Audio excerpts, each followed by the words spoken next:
I was holding $1 billion lottery ticket in my hand. But on the other end of the line, my boyfriend was hysterically screaming at me to get lost. Little did I know, this was only the beginning of my nightmare. Hoping to finish my last delivery of the night, I knocked on a hotel room door. When it swung open, my heart dropped. Standing there was my boyfriend, the same man who told me he was out of town on a business trip. He was standing there in nothing but a towel, and behind him, my best friend, Chloe. Both of them looked completely disheveled. For a full minute, the air in the room completely froze. I thought you were closing a deal? I stammered. You said you were too busy to even pick up the phone. So this is your career, hiding out in a hotel and messing around with her? Greg's face twisted into a snarl. He grabbed my arm and yanked me into the room, slamming the door shut behind me with a deafening thud. He didn't look guilty at all. Instead, he looked annoyed, as if my crying out was an embarrassment to him.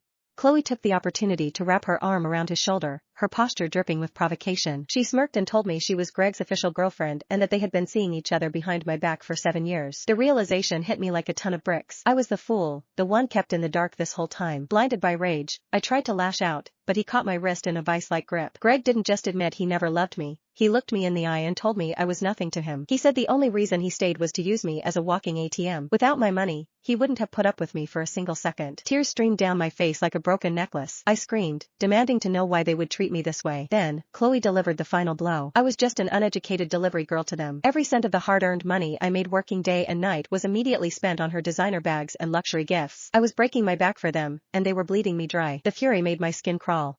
I lunged at them, ready to lose everything just to take them down with me. But Greg, with his brute strength, shoved me hard, sending me crashing to the floor. Before I could move, he struck me across the face, leaving me reeling and my mind blank. In that moment, he seemed to lose all humanity. He continued to strike me, aiming for my most vulnerable spots while I curled into a ball on the cold floor, sobbing in total despair. I had spent years thinking that if I just worked hard enough, we'd have a beautiful wedding. I had dropped out of college to support his education, riding my delivery bike through sub-zero winds even on New Year's Eve. Now, the dream was over. 7 years of my youth were nothing but a tragedy. Once they had exhausted themselves, they finally stopped, leaving me slumped on the floor like a discarded rag. I asked him, trembling, if he wasn't afraid of what his parents back in the village would think. I was the one who saved every penny to bring them to the city, the one who nursed them and took care of their every need day and night.